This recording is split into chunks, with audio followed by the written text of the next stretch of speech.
माननीय सभापति महोदय, आपने मुझे बजट 2025-26 पर बोलने का जो अवसर प्रदान किया उसके लिए मैं धन्यवाद जोहार करना चाहूंगा।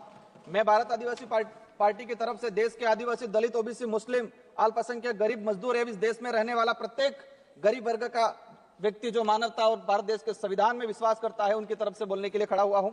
आज देश का पढ़ा लिखा, डिग्रीधारी, शिक्षित, बेरोजगार युवा 200-300 रुपए में दिहाड़ी मजदूरी करने के लिए मजबूर हो रहा है, और जो दूसरी तरफ जो विदेश में जा रहे हैं, जो रोजगार के लिए वो दोबारा पैरों में, हाथों में बेड़ियां लेकर वापस लौट रहे हैं। ये हमारा देश की स्थिति है, पढ़े लिखे विशेषकर बेरोजगारों की। आदिवासी समुदाय ने जितना प्राकृतिक आपदा का कहर नहीं झेला है, उससे ज्यादा हजारों सालों से शोषण, अत्याचार, विस्थापन जैसे मानव निर्मित आपदाओं के कहर से जूझा है।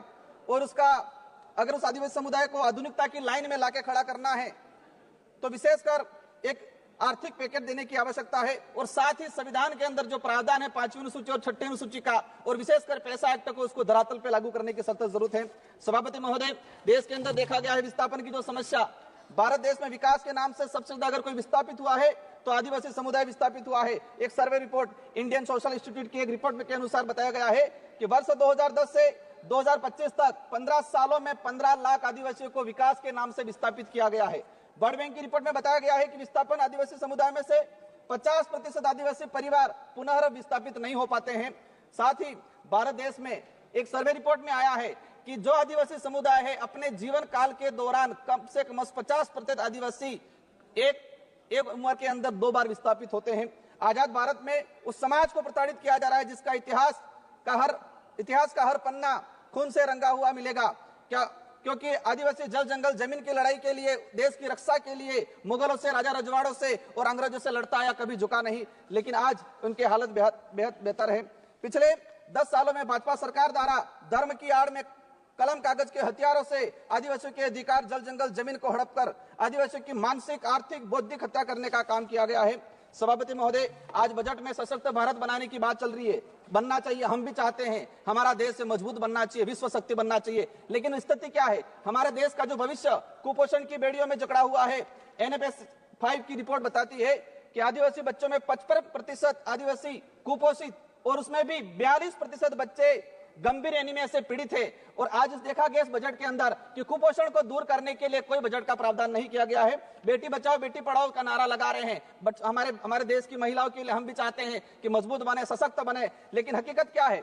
देश के अंदर देखा गया है कि आदिवासी समुदाय में विशेषकर हर तीसरी महिला कुपोषण का शिकार है और हर दूसरी महिला एनीमिया का शिकार है।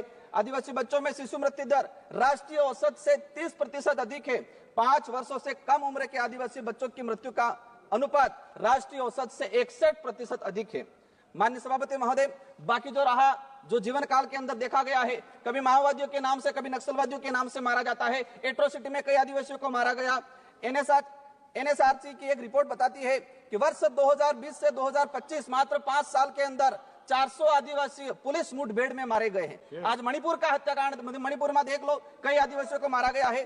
छत्तीसगढ़, झारखंड का आम आदिवासी कभी उधर नक्सलवाद, माओवादी की गोलियों के से कहीं के निशाने पे है, उधर पुलिस की गोलियों पे निशाने है। बीच में आम व्यक्ति जो है वो आज उसके साथ अत्याचार हो रहा है। हर दिन एक न एक व्यक्ति मारा गया है। आदिवासी, दलित, पिछड़ों को सशक्त बनाए बिना हमारे देश, भारत देश को सशक्त भारत बनाने की कल्पना करना एक कोरा सपना रह जाएगा।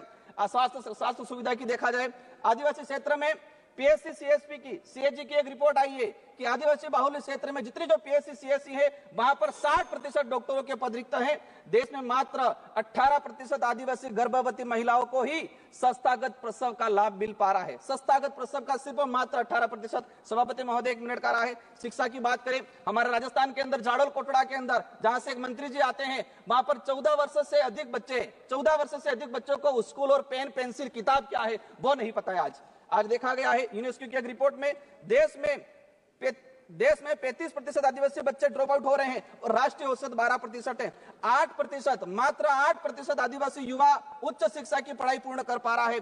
देश के अंदर देखा गया है वर्तमान में कि 85% आदिवासी परिवार की पहली पीढ़ी पढ़ रही है और 20% आदिवासी ऐसा है जिनकी पहली पीढ़ी भी आज पढ़ाई नहीं कर पा रही है। बकाया छात्रवृत्ति 2 साल से छात्रवृत्ति नहीं आ रही। हमारे राजस्थान के अंदर केंद्र से बजट रिलीज नहीं हुआ है। राष्ट्रीय विदेश छात्रवृत्ति योजना शुरू की 2013 के अंदर 20 बच्चे जा रहे थे आदिवासी समुदाय के। मैडम, 1 मिनट का रहा है, और आज भी 20 बच्चे जा रहे हैं। 2013 में हमारे देश से विदेश में 1,90,000 बच्चे पढ़ने जा रहे थे, आज 2024 के अंदर 13 लाख जा रहे हैं। लेकिन आदिवासियों के लिए वो 20 सीटें हैं, वही 20 सीटें आज तक वो बढ़ाई नहीं गई है। लास्ट में अंतिम में कहना चाहूंगा, नरेगा के अंदर इस बार देखा गया बजट कोई नहीं बढ़ा गया है।